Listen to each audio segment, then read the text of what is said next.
굉장히 중요한 내용의 말씀이고 지금 세상이 너무너무 소란합니다. 그냥 지옥이다 생각하시면 돼요. 이게 지옥이구나. 근데 지옥에서 실제 살게 될 장차 하나님을 안 믿는 사람, 하나님을 떠난 자들이 살게 될 그 지옥하고 이 땅에서 지금 우리가 보는 거하고는 비유할 수도 없어요. 그 중량이랄까, 농도랄까, 그 경험되는 그것은 표할 수가 없어요. 장차 하나님을 떠난 인생들이 가게 될 지옥은 펄펄 끓는 불못 가운데서 죽고 싶어도 죽을 수 없는 곳이다 라고 말씀하셨고, 구더기도 죽지 않는 곳이다 라고 말씀하셨고, 살이 발가벗겨진 채 소금 뿌리듯함을 입는 곳이라 하였고, 여러분 성경엔 지옥에 관한 말씀이 굉장히 많습니다. 목회자들이, 성도들이 그거 들으면 너무 요즘 표현으로 한다면 혐오스럽게 느낄까봐, 부담스러울까봐 여러분 지옥 설교를 잘 안 하는데요. 나중에 기회가 되면 우리가 이제 에베소서 마치고 난 다음에 이 지옥 설교, 우리 지옥 안 가려고, 여러분 우리는 태어나면 다 지옥 가게 돼 있는 거예요. 믿습니까? 누구는 가고 누구는 안 가는 게 아니고 그냥 이 세상에 태어난 모든 인간은 자동으로 다 이렇게 낭떠러지 있죠? 끝자락에 낭떠러지가 있고 밑에 이제 이렇게 떨어지는 건데 그 절벽 있잖아요. 절벽까지 오르게 되면 길이 없어요. 밑으로 떨어지는 거예요. 우리가 이 세상에서 태어났으면 자동으로 다 지옥으로 가게 되어 있는 거예요. 근데 지옥으로 가게 될 우리들을 예수님이 오셔서 건져주신 거예요. 그걸 구원이라고 그러는 거예요. 믿어지십니까? 그러니까 우리는 다 그냥 자동으로 다 지옥에 가 살 수밖에 없는 인생들이었어요. 그래서 이 지옥이 어떤 곳인지에 대한 것을 제가 지금 말씀을 전하면서 보니까 지옥에 대하여 구체적으로 설교한 기억이 저도 없는 것 같아요. 그래서 한번 지옥에 대한 설교를 집중적으로 한번 해보고 우리가 그 처참하고 참담한 가운데서 건진받은 게 얼마나 감사한지, 예수 그리스도께서 대신 그 지옥 불못에서의 저주를 다 담당하셔서 우리가 구원받은 게 얼마나 감사한지 그 은혜를 누릴 수 있는 기회를 말씀을 통해 갖도록 하겠습니다. 자, 신앙은 생활이 되어야 할 줄로 믿습니다. 신앙 생활이라고 그러잖아요. 믿음은 실제가 되어야 할 줄로 믿습니다. 근데 이 믿음이 실제가 되지 않을 때 아무런 삶의 유익이 없어요. 그래서 외로움, 고독, 우울, 삶이 재미없어 끝내버리고 싶은 극단적 생각들을 하는 거예요. 믿음이 생활이 되시기를 축복합니다. 신앙이 삶이 되시기를 축복합니다. 그런데 그 현장이 어디냐? 가정이에요. 지금 교회론을 이야기하면서 이제 종결 부분으로 가고 있는데요. 6장에서는 구체적으로 이러한 가정에서의 또 남편과 아내의 관계, 부모와 자식의 관계, 직장에서의 그 상사와 그리고 회사원과의 관계, 이 모든 것들에 대한 것이 어떻게 우리가 일상에서 일어나는 많은 전쟁과 같은 게 있는데 그게 육적인 싸움이 아니고 영적인 싸움인데 어떻게 이길 수 있는지에 대한 것을 결론적으로 6장에서 말씀하고 있는 거예요. 6장에 가서는 어떻게 이 영적 싸움, 우리의 싸움은 혈과 육에 관한 게 아니라는 거예요. 지금 대한민국에 일어나는 것도 육적으로만 보게 되면 패할 수밖에 없어요. 영적인 눈을 열어서 봐야, 크게 봐야 이 악의 세력들을 우리가 이기는 게 아니고, 여러분 악은요 더 악한 자가 이기게 돼 있어요. 우리는 이미 다 악의 본성이 있는데요. 시기, 질투, 정죄감, 남을 비판하고 비난하고 그런 게 있는데요. 그거 갖고 못 이겨요. 더 강한 자가, 더 잔인한 자가, 더 거짓에 능한 자가 이기는 거예요. 그런데 이 악을 이기는 것은 악으로 이기는 게 아니라 선으로 이기는 줄로 믿습니다. 우리의 힘으로 이기는 게 아니라 우리는 원래 악하게 그 죄의 본성을 갖고 태어나서 못 이겨요. 그런데 선 자체이신, 악이 전혀 없으신 하나님의 권능으로 이기게 되는 줄로 믿습니다. 그러니까 우리가 이 영적 원리를 가지고 이 여러 가지들을 바라보게 되면 하나님이 우리의 수는 작지만 어떻게 일하실지를, 하나님의 행하시는 일을 우리가 눈으로 목도하게 될 줄 믿습니다. 제가 속한 공동체에서 이게 지금 확대된 거예요. 대한민국은 확대된 거고, 제가 17살 때부터 가정에서부터 계속 이게 여러 번 간증을 했잖아요. 악과 악이 싸울 때는 절대 악이 못 이겨요. 그 악이 성행할 때 하나님의 마음으로 그리스도의 마음으로 할 때 승리하는 것을 임상적 여러 사례를 갖고 있어요. 절대로 악으로선 이기지 못해요. 인간적인 혈기를 가지고 이기지 못한다 이런 뜻이에요. 우리의 죄의 본성을 가지고는 이기지 못한다. 그러나 하나님께서 하나님의 방법으로 하나님의 지혜와 전략과 모략으로 하나님이 친히 행하시게 될 때에 놀라운 기적을 하나님께서 친히, 이건 우리에게는 기적이고 하나님의 일상을 목도하게 될 줄로 믿습니다. 그러면 우리는 이제 각 개인이, 우리 어린이들도 마찬가지, 청소년들도 마찬가지, 청년도 마찬가지예요. 인생 노년 다 살았다는 분들도 마찬가지예요. 이 결혼이라고 하는 제도를 통하여 하나님이 무엇을 원하시는 걸까? 이걸 깨달으셔야 돼요. 천국에는 결혼 없어요. 남자 여자 없습니다. 천국에는 다 여러분과 하나님과의 관계성 속에서 여러분과 하나님과의 그 관계가 바로 형성이 된, 즉 믿음으로 말미암아 하나님을 경외하며 하나님과의 교제 속에 살다가 예수 그리스도의 그 피로 죄사함 받고 성령의 인치심을 받아서 너는 내 거야, 너는 내 소유가 되었어, 악한 자가 만지지도 못해 하고 이 땅에서 보호함을 받고 영원 불변한 하나님의 언약을 따라 가게 될 천국, 그게 이제 잃어버린 가정의 원형이에요. 진짜 참된 가정이에요. 그 가정은 하나님과 여러분과의 다 각각 1대1이에요. 있습니까? 거긴 부모, 자식 이런 거 없어요.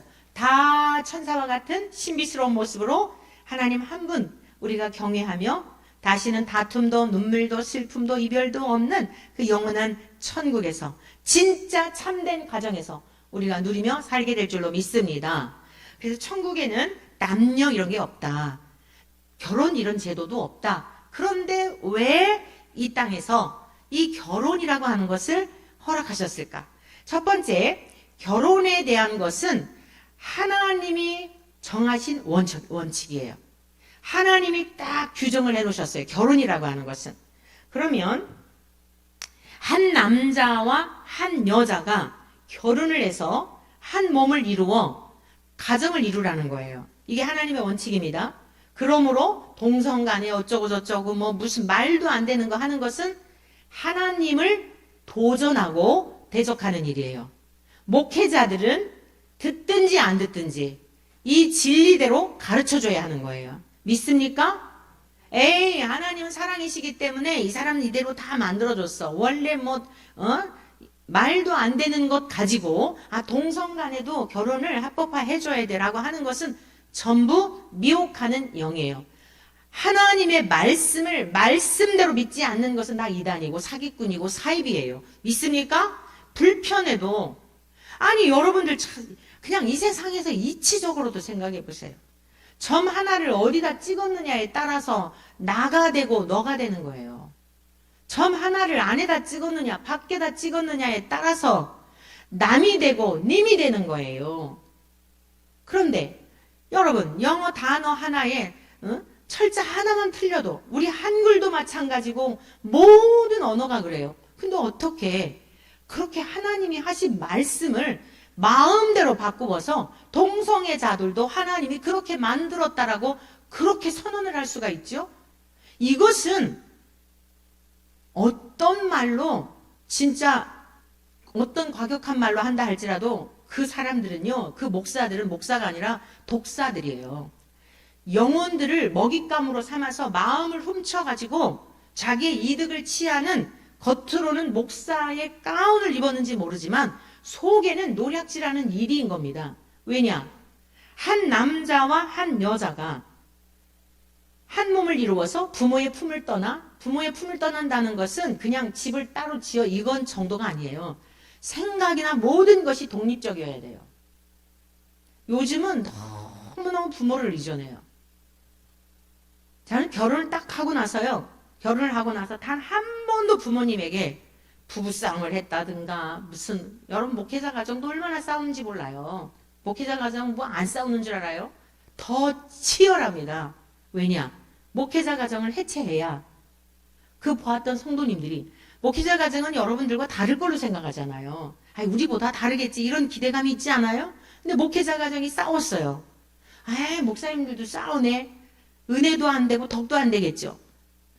그런 신비주의 생각을 가지시면 안 돼요. 여러분들도 보다 더 치열해요. 마귀가 공격하는 거예요. 목회자 한 사람을 무너뜨리게 되면. 그래서 우리 대한민국에 아주 대형 그 교회 있잖아요. 사랑의 교회. 옥하는 목사님이 얼마나 많은 영향력을 미쳤습니까? 그 아들 중에 하나가요. 2단도 그런 상이단이 없어요. 지금도. 얼마나 영혼이 피폐해져 있는지. 근데 이런 거에 상처받을 필요가 없는 거예요. 낙심할 필요가 없는 거예요. 여러분 손해예요. 그 목사님의 이름을 얼마나 욕되게 하고 있는지 몰라요. 다 성도님들의 기도와 헌신으로 미국에 유학을 갔다가 한동안에는 좀 정신 차린 것 같더라고요. 로이드 존스 목사님이라는 그분의 책을 읽고 자기가 회심을 했다 어쩌고 하면서 한동안 좀 그런 것 같더니 성경에서 벗어나면요 예외가 없어요. 죽을 때까지. 누구도 안심할 수가 없어요. 여러분 목사님에 대해서 신비스럽게 새는 이런 생각조차 버리시기를 바랍니다. 오히려 더 도전을 많이 받는다. 왜냐? 목회자 가정을 무너뜨려야 너무너무 정말 그런 줄 알았는데 너무 실망해서 이러고 떠나잖아요. 그걸 원하는 거예요. 마귀의 이름의 뜻이 뭐죠? 이간질하는 자, 사기치는 자, 거짓말쟁이. 마귀가 계속 이간질시키는 거예요. 성도와 교인의 관계를. 사무엘 선지자 얼마나 대단한 선지자입니까? 그 아들들이 어떠했습니까? 여러분 아담의 아들 중에 어떠했습니까? 이삭, 믿음의 선조인 이삭의 아들 에서와 야곱이 어떠했습니까? 여러분 아브라함의 아들들 가운데 이스마엘과 이삭이 있었고 계속 두 줄기로 나가요. 다 각자 몫이에요. 부모된 여러분들도 우리가 5월 가정의 달을 맞이해서 부모와 자녀의 말씀 지금 이후에 부부의 관계 있죠? 부모와 자녀의 관계도 마찬가지예요. 부모가 말씀대로 자녀들에게 바른 길을 가도록 인도해 주는 것은 부모의 사명이고 그 말씀을 듣고 순종하여 그 말씀대로 살아내므로 그 아름다운 열매를 맺고 사는 것도 그들의 분복인 거예요. 거절하는 것은 어쩔 수 없는 거예요. 믿음의 선조들 보면 계속 에서가 있었고 이삭이 있었고 가인이 있었고 아벨이 있었고 이게 인류의 역사입니다. 오늘 저와 여러분들도 마찬가지예요.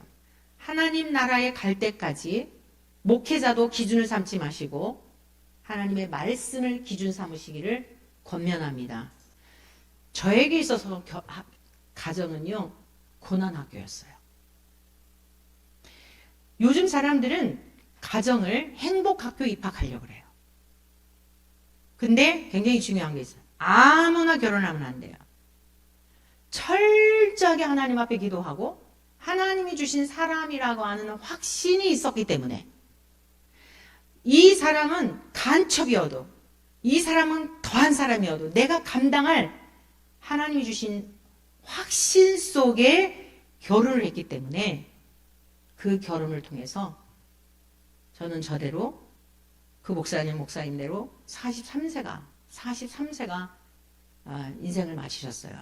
근데 여러분 지금 제가 이 말씀을 드리는 이유가 있습니다. 저의 경험을 통해서 여러분들에게 너무나 목회자의 가정을 신비스럽게 보고 또 목회자들이 이혼하는 가정들이 굉장히 많아요.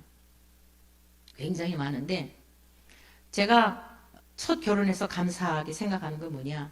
그 자리를 지키고 인내하고 있었더니 그 삶을 그 남편의 삶, 주의 종의 삶이 아름답게 우리가 생각할 때는 짧은 인생이에요.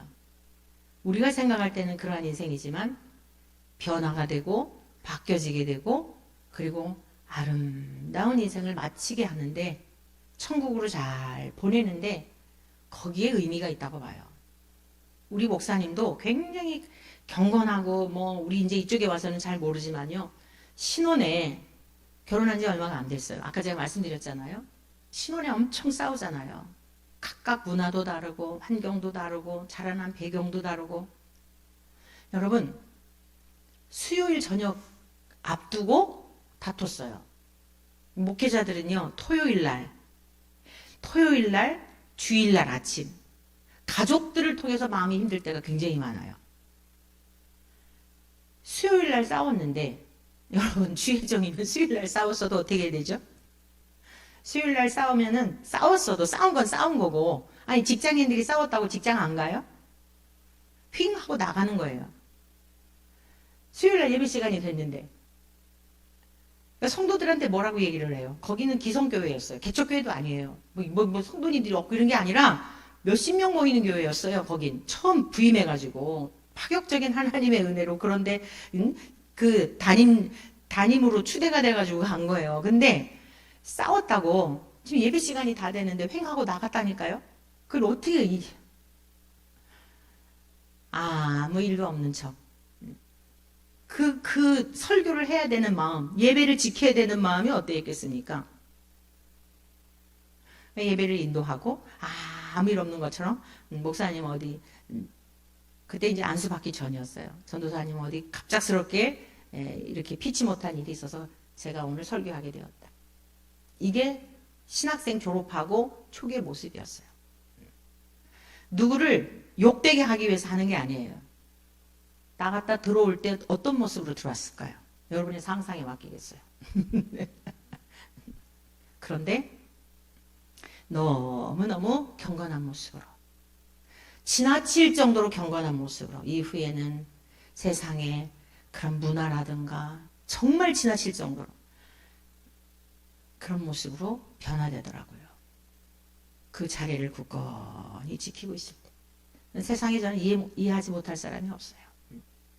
수요 저녁 예배 시간이 되어서 예배를 드려야 되는데 부부싸움 했다고 팩하고 나가가지고 들어올 때 음주를 하고 들어오는 이런 주의 종이었는데, 여러분 갈라졌으면 어떻게 됐을까요? 그 영은 피폐하고 어떻게 됐겠어요? 하나님 앞에 철저히 회개하고 경건하고 거룩한 모습. 어느 한 사람 그 자리를 굳건히 지키고 있더니, 우리가 생각하는 거 나이가 많고 적음이 있는 게 아니에요. 우리가 생각하는 많고 적은 거를 따지는데 얼마나 하나님 앞에서 부르신 부름대로 잘 지켜 살았는지가 중요한 거예요. 저에게 있어서 왜 하나님이 부모를 떠나서 아내와 남편이 한 몸을 이루고 가정을 이루라고 하셨는가? 여러분, 가정은 고난학교예요. 이걸 잘 통과하잖아요. 제가 재혼한 이유가 있어요. 가정이 이런 걸까? 가정이 이런 것 같지는 않은데 하나님이 벌려주신 가정이 이럴까? 이건 아닐 거야. 굉장히 중요한 부분이기 때문에 몇 주 동안 하게 하실지 모르겠어요. 빨리 끝낼 수도 있어요. 근데 오늘 한 부분만 말씀을 나누고 오늘 성찬식을 하도록 하겠습니다. 자, 결혼에 대한 것은 하나님의 원칙이다. 자, 5장 22절에서 23절 말씀 다 같이 읽겠습니다. 시작. 아내들이여 자기 남편에게 복종하기를 주께 하듯 하라. 이는 남편이 아내의 머리됨이 그리스도께서 교회의 머리됨과 같음이니 그가 바로 몸의 구주시니라. 자, 아내들에게 남편에게 복종하라는 거예요. 페미니즘이라고 들어보셨을 거예요. 여성주의자라고 하는 뜻인데요. 여성주의자들, 그러니까 모든 성경의 관점을 여성적인 시각으로 보려는 그런 그 운동이에요. 오늘날 이것이 굉장한 반성경적인 그런 내용들이에요. 왜냐? 이런 부분들도 여성적인 시각에서 성경을 보는 복음적인 눈으로 보지 않고 여성적인 시각에서 보는 이들에게는 너무 불편한 말씀이니, 아내들이여 자기 남편에게 복종하기를 주께 하듯 하라. 우리 여성의 인권이 뭐야? 너무 이거는 아니지. 이건 주종관계를 말하는 게 아니에요. 결론을 말씀드린다면 최초의 가정이 어디냐? 에덴 동산이에요. 믿습니까? 최초의 가정이 에덴 동산인데 하나님이 완벽하게 모든 것을 다 채워주셨어요. 전혀 더 이상의 필요가, 더 이상의 내 모자람이 없는, 목마름이 없는 완벽한 곳이었어요. 그 안에서 충분히 누리면서 여러분들이 그토록 갈망하는 행복, 만족, 기쁨, 이 삶을 그토록 하나님이 더 이상 바랄 게 없도록 다 채워주신 곳이 에덴이에요. 에덴이란 기쁨, 만족, 행복이란 뜻이라고 그랬잖아요. 그 동산에 그렇게 살도록 해주신 거예요. 한 가지 율법을 주신 거예요. 선악과 열매 먹지 말라. 이건 무슨 뜻이냐? 하나님의 영역을 넘보지 말라 이 뜻이에요. 신이 되려고 하지 말라 이 뜻이에요. 선악과 열매를 먹었다는 것은 마귀가 와서 너 이거 먹게 되면 하나님처럼 될 거야 그러잖아요. 네가 이것을 먹게 되면 하나님처럼 될 것을 하나님이 알고서 먹지 말라 그런 거야. 그래? 여러분 다 가져보면요. 그 안에서 감사하고 기뻐하고 이게 아니고 내가 주인이 되고 싶어 하는 거예요. 세상의 통치자들이 이게 간이 배 밖으로 뛰쳐나와서요. 이 악에 대한 임상적 경험을 하게 되잖아요. 그런 얘기 들어보셨죠? 바늘도둑이 소도둑 된다.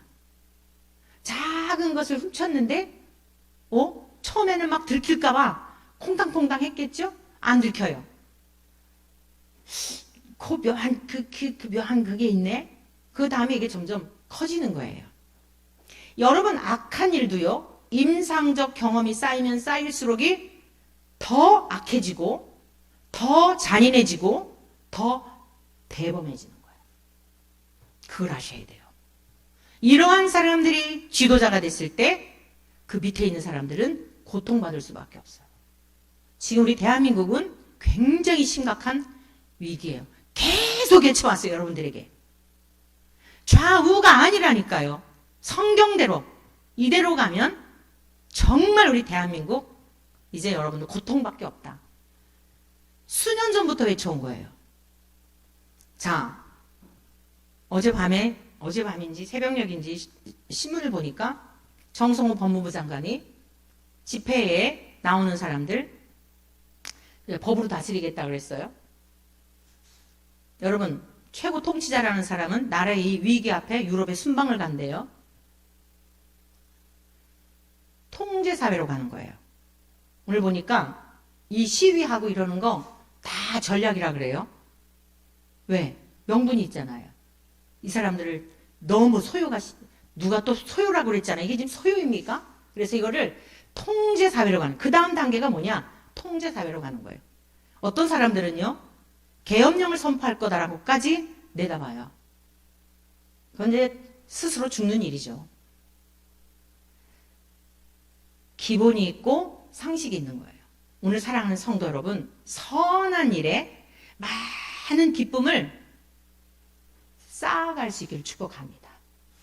악한 일에 자꾸 그걸 경험하게 되면 끝자락이 안 보이는 거예요. 배후에 누가 있기 때문에요? 에베소서 6장에서 말씀하고 있는 혈과 육에 관한 싸움이 아니라 악한 영들에 관한 싸움인데 배후에서 그를 죽이고 마귀는요 죽이고 멸망시키러 오는 거예요. 마귀는 그 역할이에요. 주님은 생명을 살리고 주님은 우리에게 풍요를 주고 주님은 우리에게 기쁨을 주고 할렐루야. 하나님께서 선악과 열매 먹지 말라고 명하신 것은 너희들이 신이 되면 고통스러워. 하나님 사랑이시잖아요. 사랑이신 하나님을 믿습니까? 사랑이신 하나님께서 그 선악과 열매 먹지 말라고 하셨으면 그분을 온전히 신뢰하고 이유가 있겠지 하고 목숨 바쳐 안 먹어야 될 줄로 믿습니다. 아담과 하와가 오늘 우리들의 모습이에요. 우리 앞에 있는 거 하나님의 말씀이면 목에 칼이 들어오고 그 자리에서 죽임을 당한다 할지라도 성경에 기록된 말씀이기 때문에 나는 이 말씀을 지켜야 합니다. 라고 할 수 있는 우리 모두 원천교회 성도님들이 되시기를 축복합니다. 무슨 저 고대사회의 그 아담과 하와가 아니에요. 오늘 우리 앞에 항상 선악과가 놓여져 있는 거예요. 이거 먹으면 죽는 거예요. 정령 죽으리라. 영이 죽었잖아요. 하나님과의 말씀하셔도 이제 못 깨달아. 그 육의 눈이 밝아져가지고 가정의 해체가 된 겁니다. 최초의 가정의 모형이 어디냐? 에덴 동산이었어요. 한번 성경 말씀을 찾아보시겠습니다. 창세기 2장 18절에서부터 제가 읽으면서 말씀드릴게요. 여호와 하나님이 이르시되 사람이 혼자 사는 것이 좋지 아니하니 내가 그를 위하여 돕는 배필을 지으리라 하시니라. 여러분 하나님이 세상 만물을 창조하시고서는요. 보시기에 좋았더라 심히 좋았더라. 무려 7번이나 나와요. 둘째 날 하늘을 창조하셨을 때만 없어요. 그건 나중에 말씀드릴게요. 하늘을 창조하셨을 때는 좋았다는 말씀이 없어요. 그런데 계속해서 보시기에 좋았더라 좋았더라 했는데 좋지 아니하다라고 하는 말씀은 또 이곳뿐이에요. 독주하는 거, 혼자 사는 것이 좋지 아니하니. 그러면서 그를 위하여 돕는 배필. 여러분, 부부는요, 부족한 부분을 채우는 거예요. 완벽한 사람끼리 만나는 게 아니라, 제가 제 가정 얘기를 뭐 썩 은혜롭지도 않은 이야기를 여러분들에게 솔직하게 얘기했잖아요. 그 부족한 부분을 채우는 거예요. 남편의 허물을 가리워주고 기다려주는 거예요. 자라기까지, 하나님 앞에 온전한 사람으로 세워지기까지, 내가 뭐라고 잔소리 안 해도 성령이 부끄럽게 하시고 그 다음부터는 그냥 더 경건한 삶으로 바뀌어지는 거예요. 이게 부부의 관계인 거예요. 똑같은 사람끼리, 강한 사람끼리 만나면 기형적인 겁니다. 돕는 배필이란 뭐냐면 연약한 부분을 채워서 온전한 하나가 되어 하나님이 보시기에 좋았더라. 여러분들 보면은 정말 로또야 이러잖아요. 부부를 향해 뭐 로또래, 안 맞는다고. 그게 정상이에요. 맞는 사람들끼리 뭐하러 하나님이 만나게 하시겠어요. 돕는 배필의 의미는 그 부족함과 연약함을 채워서 온전한 하나가 되게 하시는, 그래서 부부는 남이 아니에요. 그 연약함이 나의 허물인 거예요. 나의 허물로 알고 긍휼히 여기고 불쌍히 여기고 기다려주고 인내하다 보면 그분의 스승이 내가 아니라 스승이신 성령이면 어떤 계기를 통해서든지 깨닫게 하시고요. 생각나게 하시고, 돌아가신 목사님이요, 일주일 동안을 회개를 하시더라고요. 일주일 동안을. 오는 분들한테, 형제분들한테 정말 나중에 천사와 같은 모습으로 편안히 잠드는 걸 봤어요. 천국이 목적이라니까 이 세상이 목적이 아니라니까요. 다 생각나게, 내가 억울한 거 말하지 않아도 다 생각나게 하시고, 그래서 한 영은 천국으로 잘 가게 인도하면은, 여러분 가정을 세워서 가정을 지켜서 그것만으로도 귀한 일 아니겠습니까? 오늘 모습 어때요? 다 찢어지고 이거 싫다고 헤어지고 뭐하고, 그러니까 자기 속에 있는 그게 계속 있는 거예요. 자기 의와 교만과 독선과, 남들은 다 아는데 자기만 몰라. 이게 계속 있으니까. 여러분, 독신도 은사예요. 바울과 같이 예수님처럼 그 길을 가는 거 정말 귀한 일이에요. 나의 이기심을 위해서, 나의 편안함을 위해서 이 젊은이들이 결혼 안 하는 거, 이거 하나님이 원하시는 게 아닙니다. 귀찮아서 결혼 안 하는 거, 누군가 그 짐을 누군가 그 짐을 담당해 줘야 되잖아요. 사랑하는 성도 여러분, 하나님이 독주하는 것이 좋지 못해가지고 이 여인을 만들었어요. 성경 도우시겠어요? 자, 여호와 하나님이 흙으로 각종 들짐승과 공중의 각종 새를 지으시고 아담이 무엇이라고 부르나 보시려고 그것들을 그에게로 이끌어 가시니 아담이 각 생물을 부르는 것이 곧 그 이름이 되었더라. 이게 하나님의 형상을 닮은 모습이에요. 굉장한 창조적 능력이죠. 그 수많은 짐승들 이름을 불러주는 대로 이미지와 함께 딱 맞아 떨어지는, 이거 사람이 하는 게 아니에요. 하나님의 그 형상, 본래적 형상, 깨어지기 전에는 이런 창조적 능력이 있었던 거예요. 여호와, 그 다음에 20절 다 같이 한번 읽어보실까요? 아담이 모든 가축과 공중의 새와 들의 모든 짐승에게 이름을 주니라. 아담이 돕는 배필이 없으므로 여호와 하나님이 아담을 깊이 잠들게 하시니 잠들매 그가 그 갈빗대 하나를 취하고 살로 대신 채우시고. 자, 하나님이 아담을 만드실 때 어떻게 했어요? 아담을 깊이 잠들게 했어요.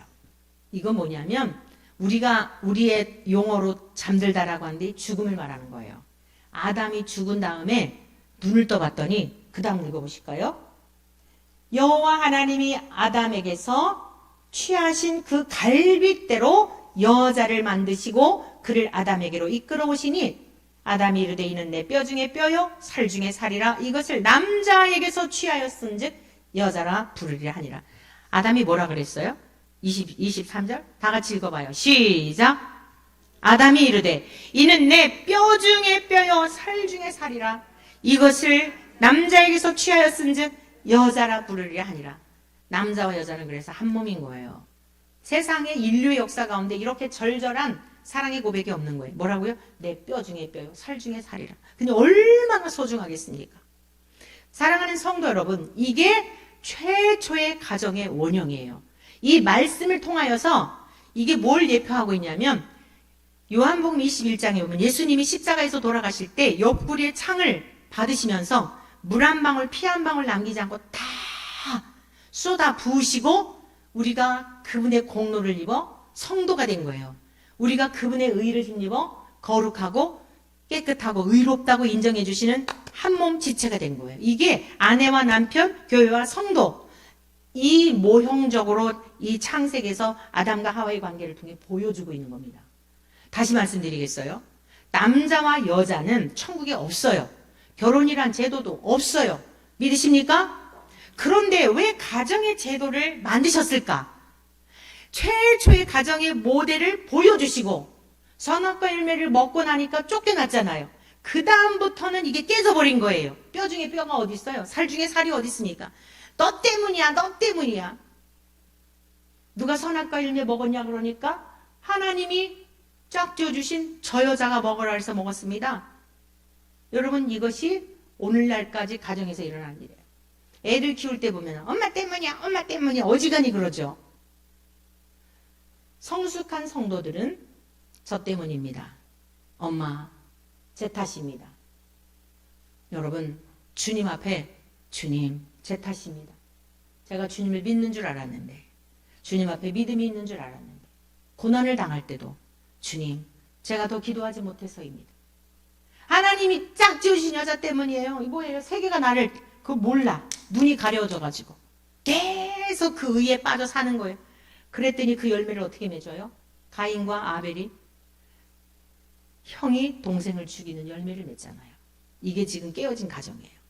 가정의 원형은 내 뼈 중에 뼈요, 살 중에 살이라. 이것은 계속 방향을 가리키면서 진짜 너희들의 남편은 육신적인 남편이 아니다. 진짜 남편은 예수 그리스도신데 이 땅에 오셔가지고 옆구리에 창을 받으시고 우리를 위해 십자가에 죽으시고 그 피로 우리를 깨끗하게 씻어놓고 너무너무 예뻐서 정말 뼈 중에 뼈요, 나의 사랑, 나의 어여쁜들 일어나서 함께 가자. 고생했다, 수고했다. 어서 이제 영원한 너를 위해 예비한 그 곳으로 가자. 여러분, 큰 틀을 가지시고 이렇게 가정을 통해 모형적으로 보여주시고 예수님께서 완성하신 줄로 믿습니다.